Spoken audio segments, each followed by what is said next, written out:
sahabat Sapa, kembali lagi di podcast Sapa bareng aku Enci. Hari ini aku ditemani oleh founder Yayasan Sapa sekaligus ketua pengurus Yayasan Sapa yaitu Tesri Mulyati. Halo Tesri.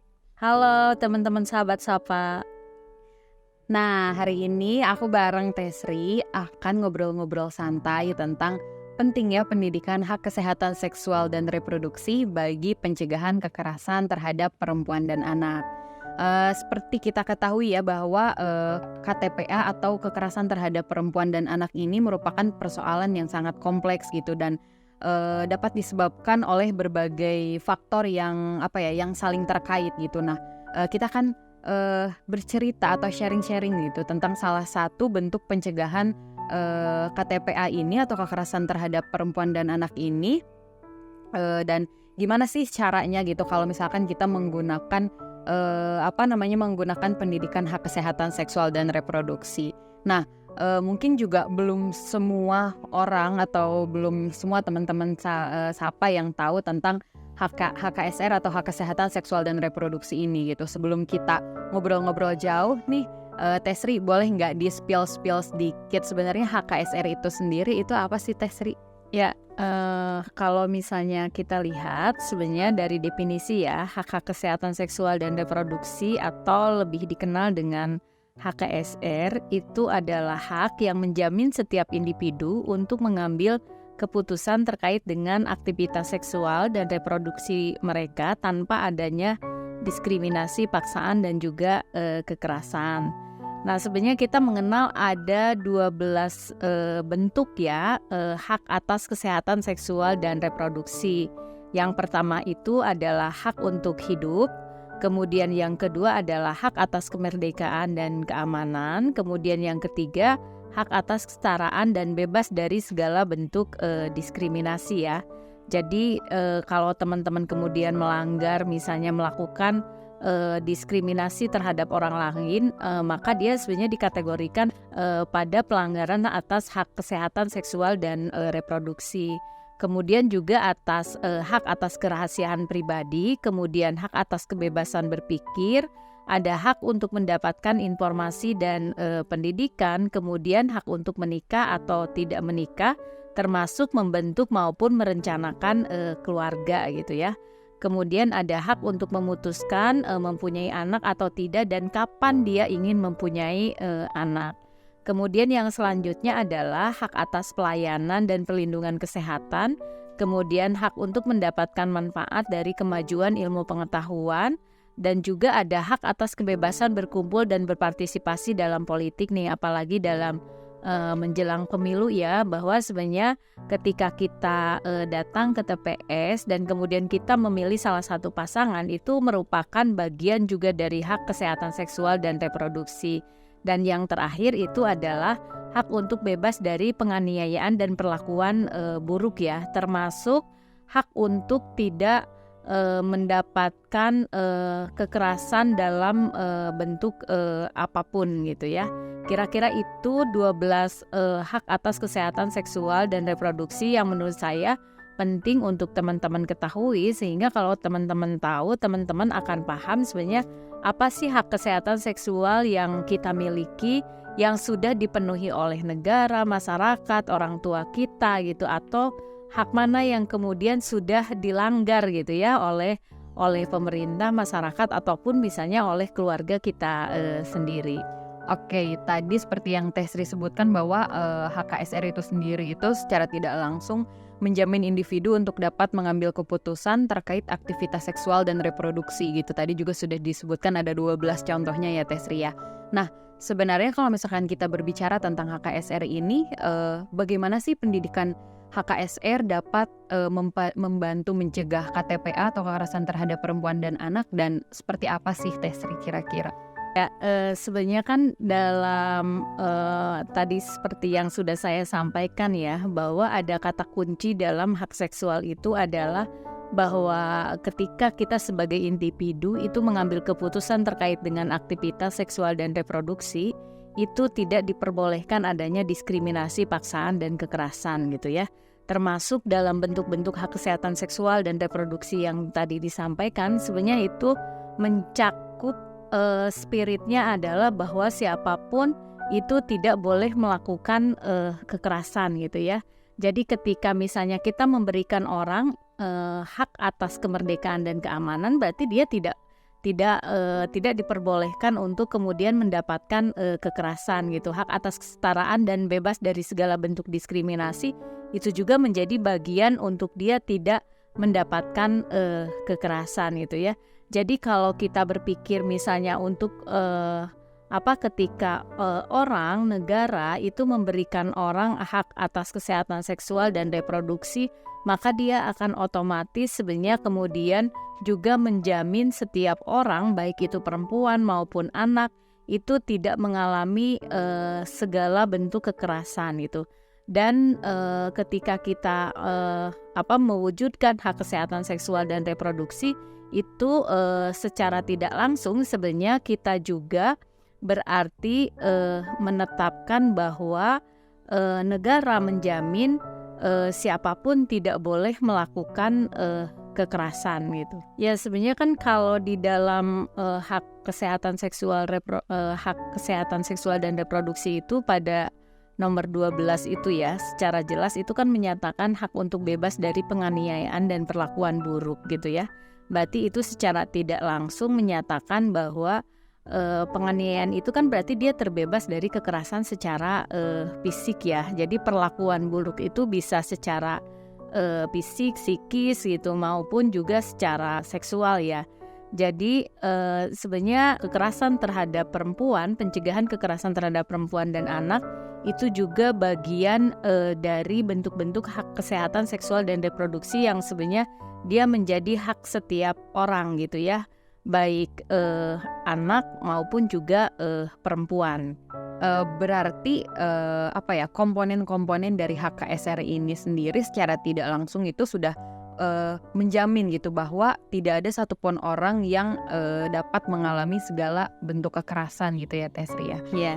Nah, Tesri sebagai founder sekaligus ketua pengurus di Yayasan Sapa yang mungkin selama ini juga sudah berpengalaman gitu di isu kekerasan terhadap perempuan dan anak dan juga di isu HKSR. Nah, selama ini ada nggak sih Teh atau apa tantangan yang dihadapi gitu dalam menyediakan pendidikan HKSR dan bagaimana sih cara menghadapinya?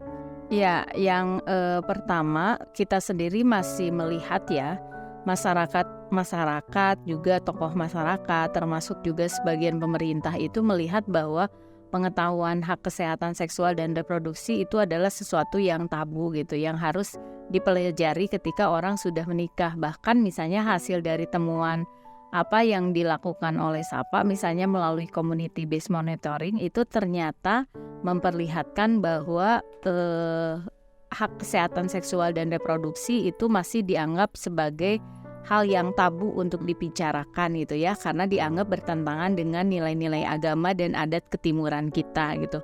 Kemudian yang kedua ada istilah dalam masyarakat itu gitu, termasuk juga di kalangan orang muda, bahwa kalau ngomong hak kesehatan seksual dan reproduksi itu karena dia bertentangan dengan nilai-nilai agama dianggap pamali gitu.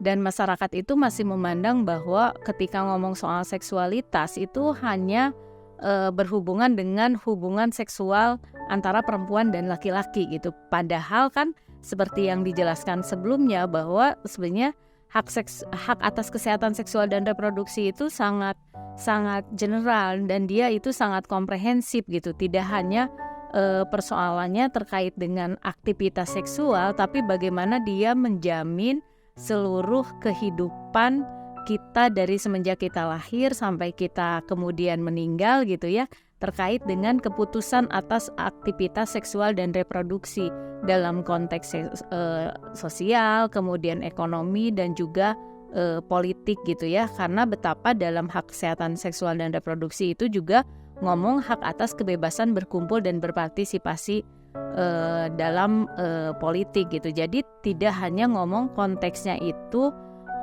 secara sempit gitu, hanya dimaknai sebagai hal-hal yang terkait dengan aktivitas seksual saja gitu ya. Kemudian yang lainnya juga karena dia dianggap sebagai sesuatu hal yang tabu, pamali, bertentangan dengan nilai-nilai agama dan adat gitu ya, sehingga efeknya dia tidak menjadi pengetahuan yang kemudian itu disosialisasikan di institusi pendidikan secara komprehensif gitu, karena selalu pandangannya katanya tuh kalau kita ngajarin soal hak kesehatan seksual dan reproduksi itu sama dengan kayak menyuruh anak-anak untuk kemudian melakukan seks bebas gitu. Padahal itu adalah salah gitu.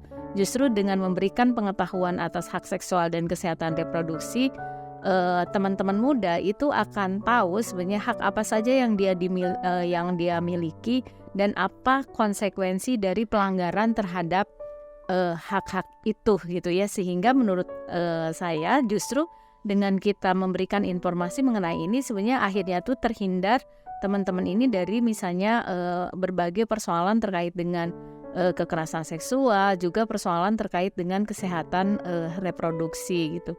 Dan persoalan tabu ini tidak hanya terjadi pada teman-teman muda yang dia belum menikah, tapi misalnya bagi pasangan gitu ya, bagi perempuan yang sudah menikah. Jadi ketika ngomongin soal hak seksual dan kesehatan reproduksi juga masih ngerasa suatu hal yang tabu, sifatnya itu personal gitu. Jadi dia tidak bisa kemudian didiskusikan, dibahas gitu dengan meskipun itu dengan orang yang dia percaya. Oke, banyak juga ya tantangan selama mengimplementasikan pendidikan HKSR ini gitu ya. Tadi juga disebutkan masih banyaknya masyarakat yang menganggap tabu, kemudian bertentangan dengan nilai agama. Dan tadi juga sempat disinggung gitu bahwa persoalan HKSR ini dianggap hanya sebatas persoalan seksual saja gitu, dan seolah-olah mengajarkan anak itu tentang seks bebas gitu ya.